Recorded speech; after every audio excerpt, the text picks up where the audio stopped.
Hello, everybody, and welcome to the Crypto Hipster Podcast. This is your host, Jamil Hassan, the Crypto Hipster, where I bring you founders, entrepreneurs, executives, thought leaders, artists, really talented people across the world in crypto and blockchain. And today I have one of those very talented people across the world. Um, his name is Justin Melillo. He is the founder and CEO at Mona. Justin, welcome. Thank you so much, Jamil. Really, really nice to be here. Really appreciate it. No problem at all. I'm happy you're here. And let's kick things off. And I'm really interested about in your creative background. What is your background? And is it a logical background for what you're doing now? It's definitely a logical background, I'd say. My background's in 3D animation and visual effects, and so I'm traditionally trained as a 3D artist. And before starting Mona, I was actually working as a 3D and VFX professional. I started my career freelancing in New York and then at DreamWorks Animation before jumping into the AR VR industry by joining Magic Leap, which, for those who don't know, is a pretty major AR spatial computing startup that has raised billions of dollars for their own AR device, basically. And so, yeah, throughout my whole career, I've been building in 3D. I've made a number of AR, VR experiences for some major clients and touring artists as well. And so all of this has basically led up to what I do now as the founder of Mona. Very cool. And then what is Mona? And then the Mona verse all about, including your mission and your vision. Mona's mission is to accelerate the growth of the open metaverse by providing tooling for developers and creators to launch their own interoperable, immersive experiences and assets.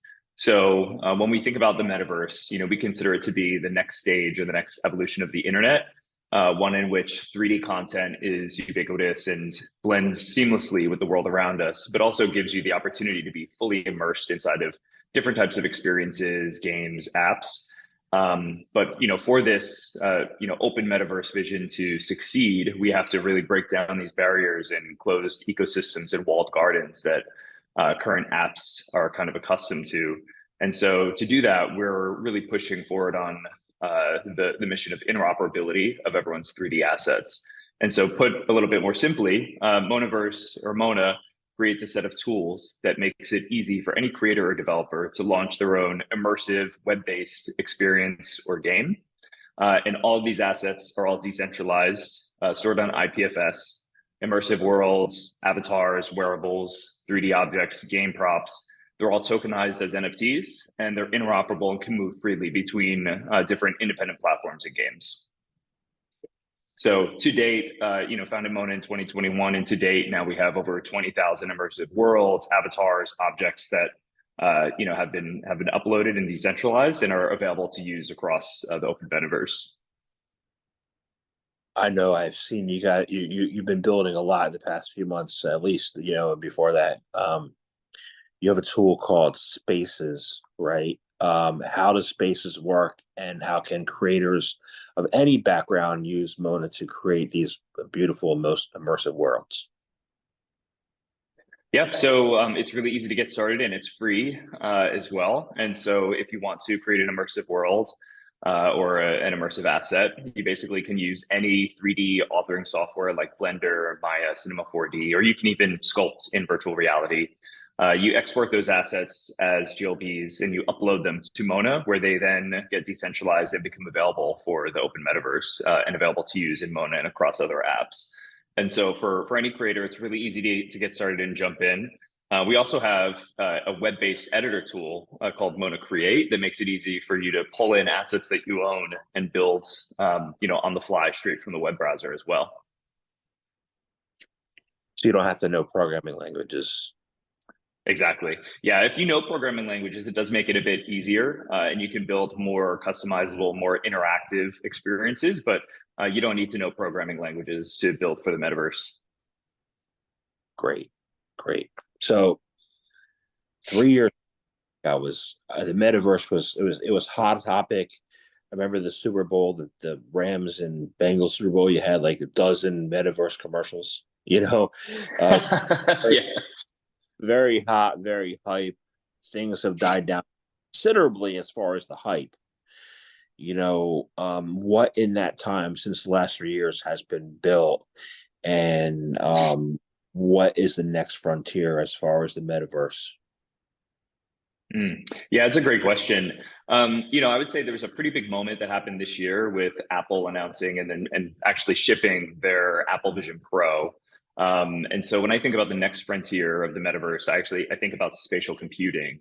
Now, AR VR is not a new thing. It's been around for, over a decade. And but what makes this moment exciting is that Apple now, the most popular product producer on Earth, has now shipped their version of an AR VR device, which they're dubbing spatial computing. And I think this is a really big moment for this whole concept of augmented reality, virtual reality, to come a little bit more mainstream. I would say Meta, Facebook, they've been doing a great job at increasing the market share of VR devices by offering the Quest basically at production costs for consumers to try to push the adoption of VR. And they've been doing a really great job. But now with Apple coming into the scene, I think more and more consumers are going to pay attention and realize that this is really the future that we're headed towards, one in which 3D assets can blend seamlessly with the world around us, where you can wear a device and it can really augment your everyday, can change and improve the way that we consume content, the way that we connect with others. And so when I think about the next frontier, I think about, how can we transition from viewing content, interacting with each other via these 2D interfaces of screens, and how do we make that entire experience more immersive? Because that's ultimately what's going to happen, is that, rather than us being on this Zoom call recording a podcast, our 3D spatial recreations of each other, we can actually feel like we're coexisting in the same real world space or virtual space, and it can feel much more natural. Like an actual in-world interaction or interview. And so with that, this is why we're really excited about 3D, and why at Mona, we believe that 3D assets are going to become increasingly more valuable as time goes on. As we transition to spatial computing, everyone is going to have a stronger need for 3D. And we're already sort of seeing it with the number of users that are on different gaming and metaverse platforms, spending billions of dollars a year on 3D assets and gaming assets. And so Mona is really investing in this giant ecosystem of 3D UGC creators to fill the immersive internet with really amazing 3D work. Made me think of a couple things. When I think of 3D, I think of going to the Great Adventure or something where experiencing that, or Disney. Yeah. Yeah. It would be cool if we had a podcast that was 3D. But gaming is one area. Where are other areas that you see the potential growth in the near to medium term? Yeah, gaming is obviously is a very obvious sort of like beachhead market for this. Another one I see is education. I think being able to bring the classroom, bring your teacher into your real world environment, home environment. I think that education is another really exciting vertical for spatial computing and the future of the metaverse. I also think about different business use cases where, like, I think business training, industrial training. I think about education and training on the job for different things that could be more cost effective, but also a little bit more intuitive and easier, more interactive. There are really a number. I mean, every type of social app that we have today is going to change, and this is why it's also important, and why we really believe in investing in developers, because they're the ones who are really going to forge ahead and build these types of apps and experiences, and dream of just ways that we can make our everyday lives better by leveraging this immersive tech. I'm going to talk about those developers in a little bit. Good point about Apple's spatial computing. I remember when the first not iPhone, but iPad or came out, and everybody was like, "What is this?" And it took about a decade, for everybody to have an iPhone. Yeah. Uh, what do you see? What do you see in a decade with the spatial computing? What's the world? How do you envision the world? Well, I think one of the biggest things we're going to see is the form factor of the devices is going to come down significantly over the next decade. So right now, the devices that are available are more akin to, ski goggles, a quite large headset that you have to wear. And over time, that form factor is going to get down closer to the size of just a normal pair of glasses. And then if we look at a decade plus, we're looking at different things like contact lenses, even retina implants. If you think a little bit further ahead as well, you can consider the future of BCI or brain computing interfaces and ways that we can interact with immersive content just by thinking about it versus using a tactile input. But yeah, I think one of the first things we're going to see is chips are going to get more powerful, smaller. The form factor is going to come down. Cameras are going to get more powerful, the hardware for cameras. And so if you look at something like Quest 3, Apple Vision Pro, specifically Apple Vision Pro and the quality of their pass-through technology today, that's going to improve exponentially over the next decade. And even today, when I'm inside of the device, the longer I'm in it, the more I forget that I'm just viewing the world around me through the lenses of a camera and through a screen. And so as that improves, as that resolution gets higher, that experience is going to be even better, and the lines are just going to get further blurred between reality and the virtual. So yeah, I would say form factor is going to be one of the biggest things. Really excited about BCI. And then I also think about the different types of content. Today, gaming is kind of like that first market. We're going to continue to see more of that, but as adoption increases, there's going to be more of a demand for different types of social apps. As we talk about education, industrial use cases, but also entertainment as well. Being able to sit courtside at a Knicks game, but the court is actually in your living room via volumetric capture. So yeah, I would say as infrastructure gets better, hardware gets better, it's just going to accelerate the growth and adoption of the space. I'm a Sixers fan, and that Knicks comeback, something. Yeah. So one of the big fights over the past few years has been,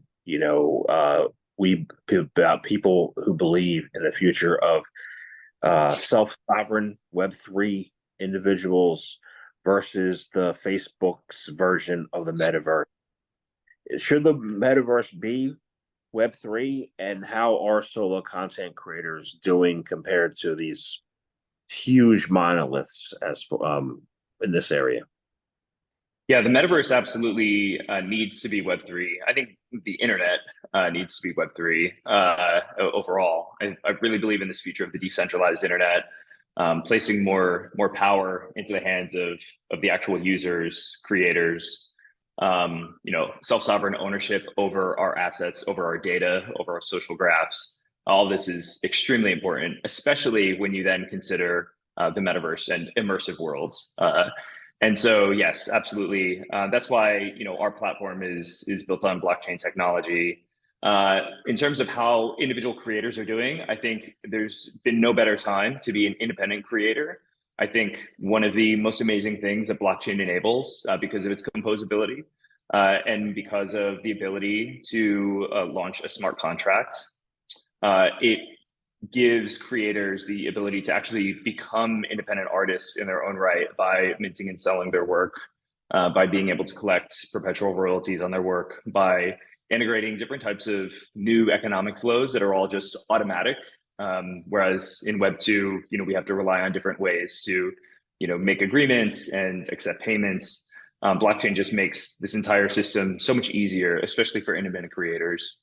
And I think up until now, there have been certain models that have been established in Web 2, things like App Store models, things like monoliths taking 30%, 50% cuts from creators who are building work, from users who are interacting on their platforms. And that's going to change. I think those models are going to be soon broken down. And I think blockchain is a great equalizer in this respect. And so, in terms of independent creators, we have many who have joined Mona a few years ago and are now full-time 3D artists, full-time metaverse creators because of the ability to, create immersive worlds and sell them and continue reaping a profit on them even after they've been created once.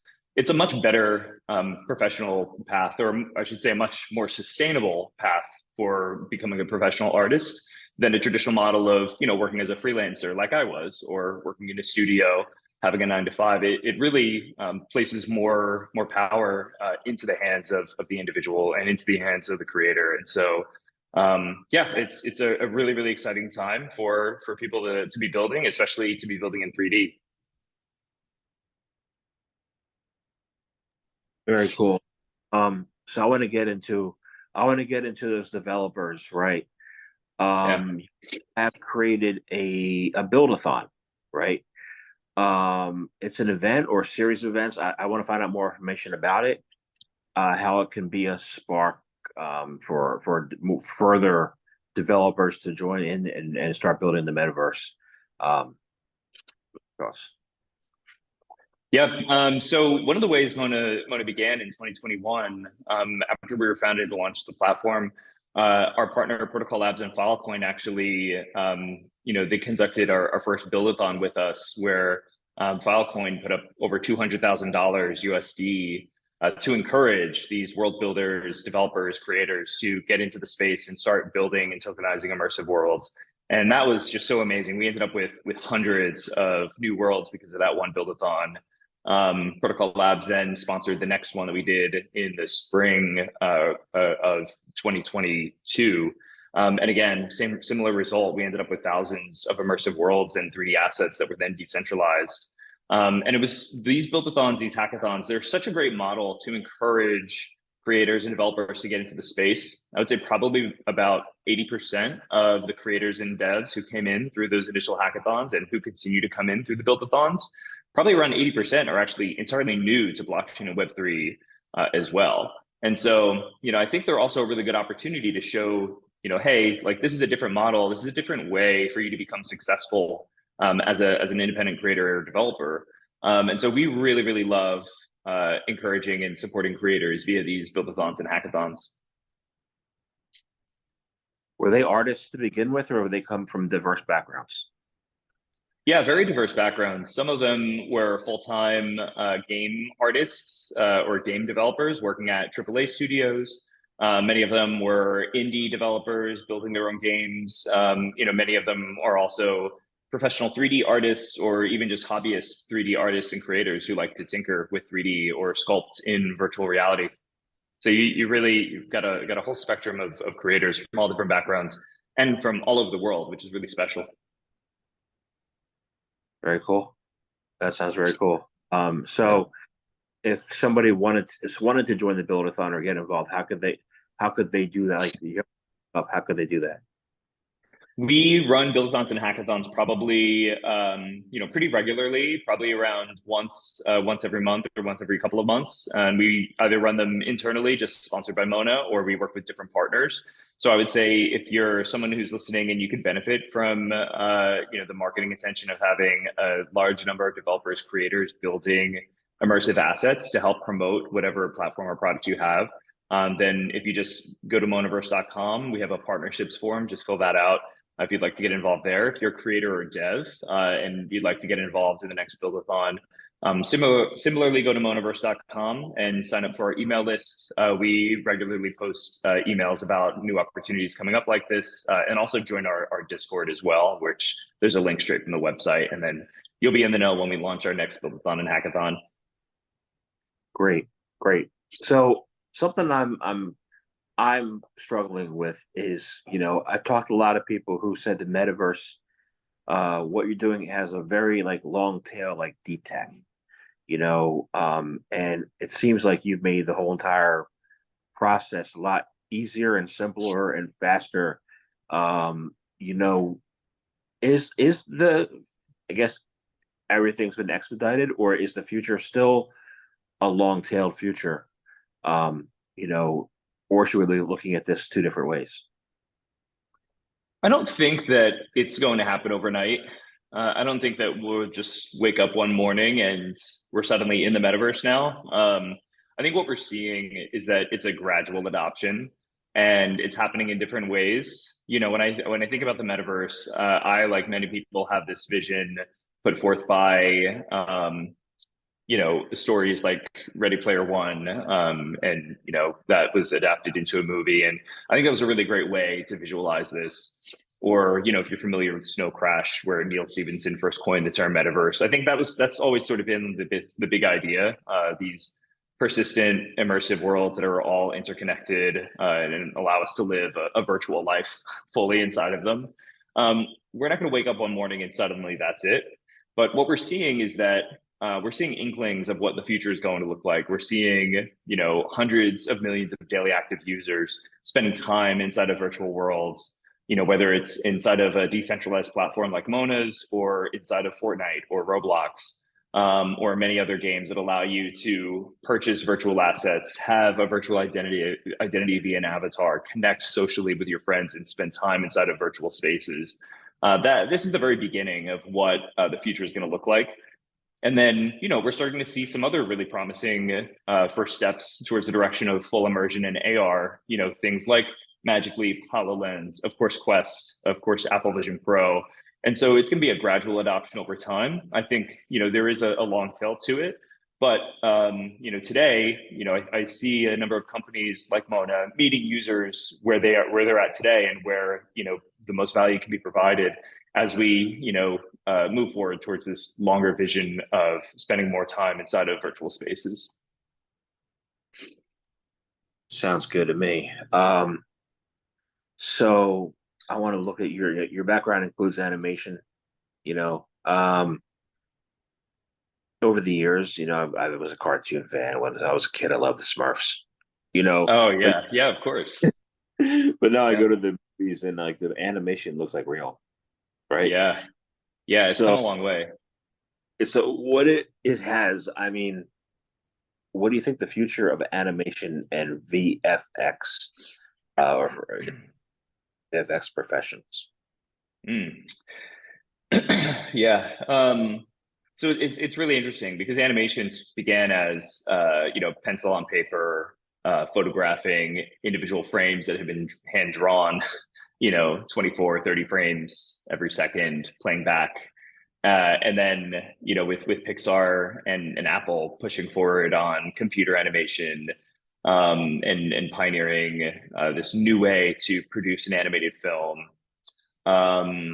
We can kind of now see the future of this going beyond what is has traditionally been known as like offline rendering, where typically, like today, if you're in an animation or film studio, or even if you're just an indie creator, if you're using a software like Maya or Blender and you want to produce an animated short, typically you have to render each frame individually, and the computer does a good job of just batching all these frames together and then playing it back in a video. But what we're watching is actually like 30 frames a second in front of us, 30 frames being shown every second.